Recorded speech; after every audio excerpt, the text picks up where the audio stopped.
Good evening. I'm Senator Tim Scott from the great state of South Carolina. We just heard President Biden's first address to Congress. Our president seems like a good man. His speech was full of good words, but President Biden promised you a specific kind of leadership. He promised to unite a nation, to lower the temperature, to govern for all Americans, no matter how we voted. This was the pitch. You just heard it again. But our nation is starving for more than empty platitudes. We need policies and progress that brings us closer together. But 3 months in, the actions of the president and his party are pulling us further and further apart. I won't waste your time with finger pointing or partisan bickering. You can get that on TV anytime you want. I want to have an honest conversation about common sense and common ground, about this feeling that our nation is sliding off its shared foundation and how we move forward together. Growing up, I never dreamed I would be standing here tonight. When I was a kid, my parents divorced. My mother, my brother, and I moved in with my grandparents. 3 of us sharing one bedroom. I was disillusioned and angry, and I nearly failed out of school. But I was blessed. First, with a praying mama. And let me say this, to the single mothers out there who are working their tails off, working hard, trying to make the ends meet, wondering if it's worth it, you can bet it is. God bless your amazing effort on the part of your kids.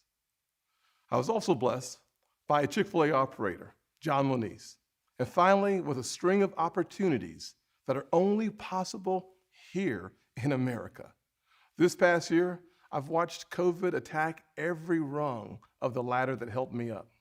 So many families have lost parents and grandparents too early. So many small businesses have gone under. Becoming a Christian transformed my life, but for months, too many churches were shut down.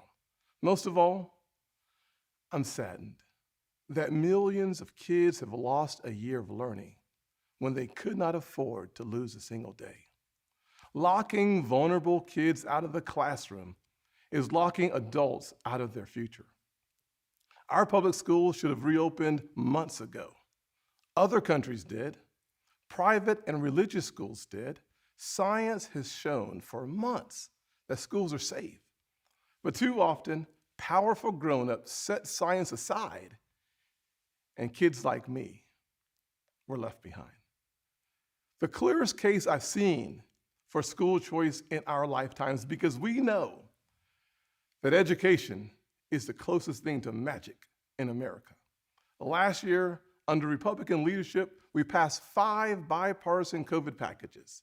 Congress supported our schools, our hospitals, saved our economy, and funded Operation Warp Speed, delivering vaccines in record time.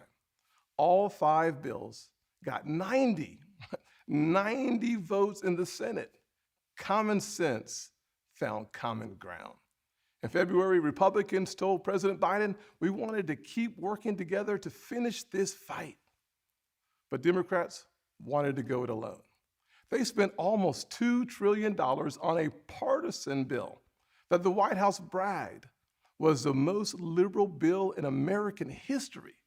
Only 1% went to vaccinations, no requirement to reopen schools promptly. COVID brought Congress together 5 times. This administration pushed us apart. Another issue that should unite us is infrastructure. Republicans support everything you think of when you think of infrastructure. Roads, bridges, ports, airports, waterways, high-speed broadband. We're in for all of that. But again, Democrats want a partisan wish list. They won't even build bridges to build bridges. Less than 6% of the president's plan goes to roads and bridges. It's a liberal wish list of big government waste, plus the biggest job-killing tax hikes in a generation. Experts say when all is said and done, it would lower wages of the average American worker and shrink our economy. Tonight, we also heard about a so-called family plan, even more taxing, even more spending to put Washington even more in the middle of your life from the cradle to college.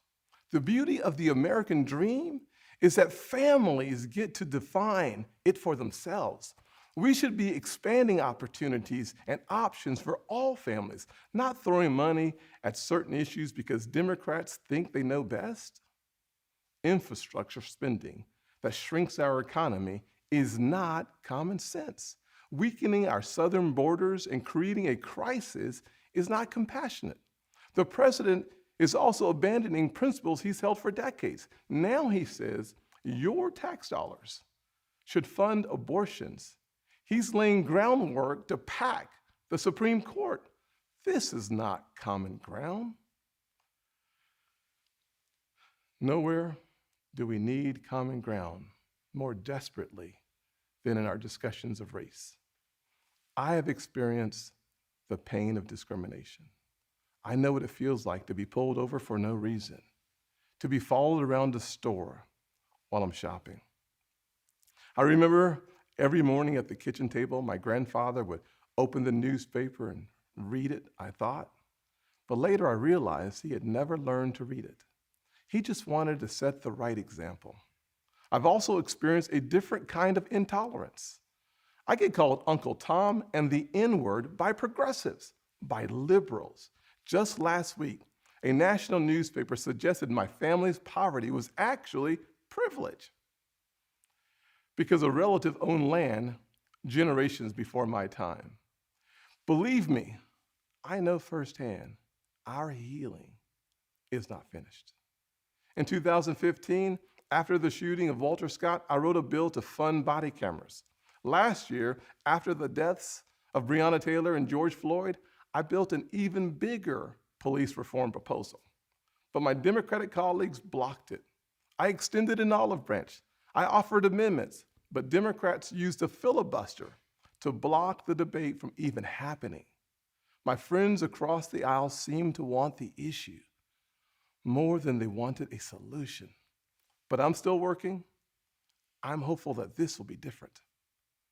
When America comes together, we've made tremendous progress, but powerful forces want to pull us apart.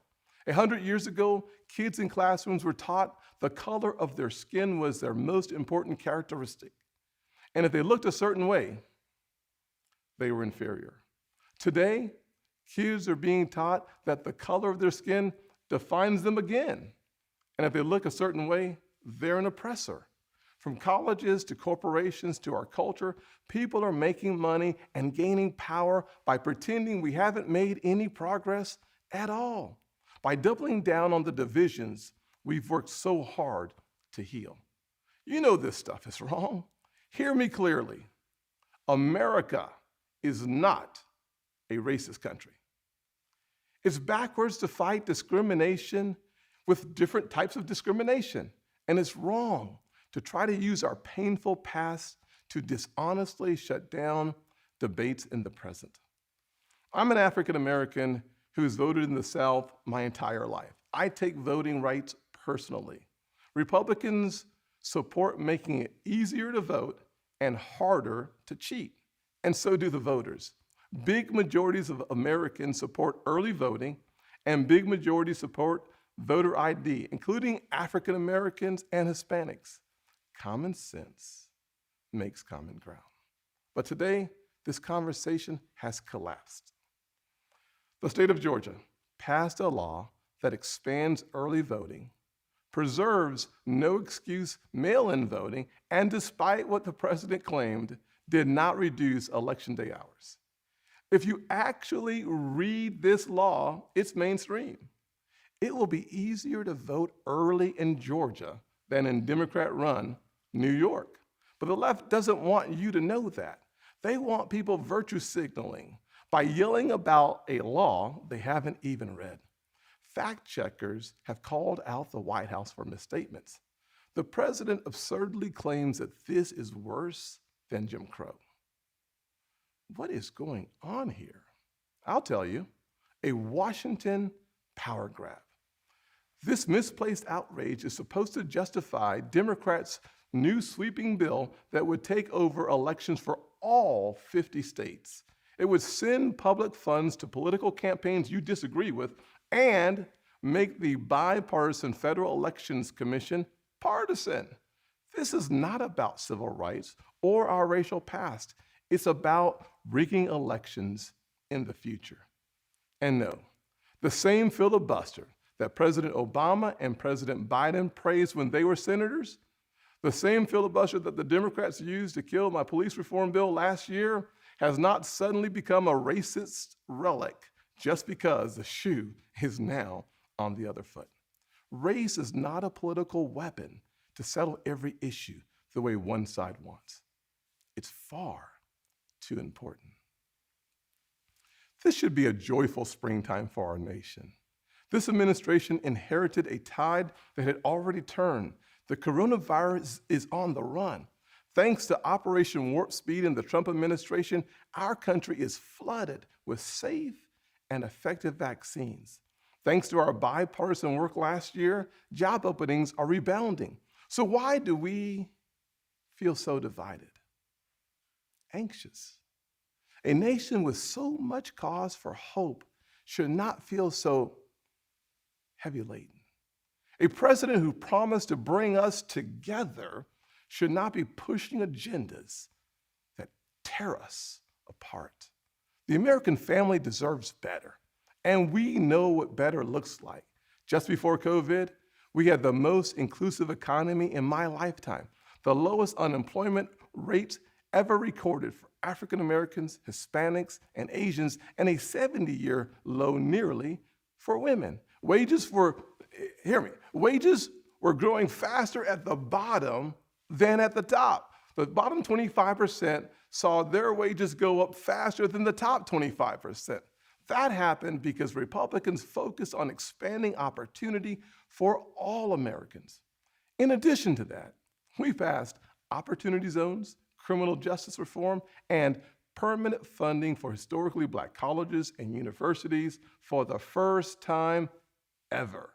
We fought the drug epidemic, rebuilt our military, and cut taxes for working families and single moms like the one that raised me.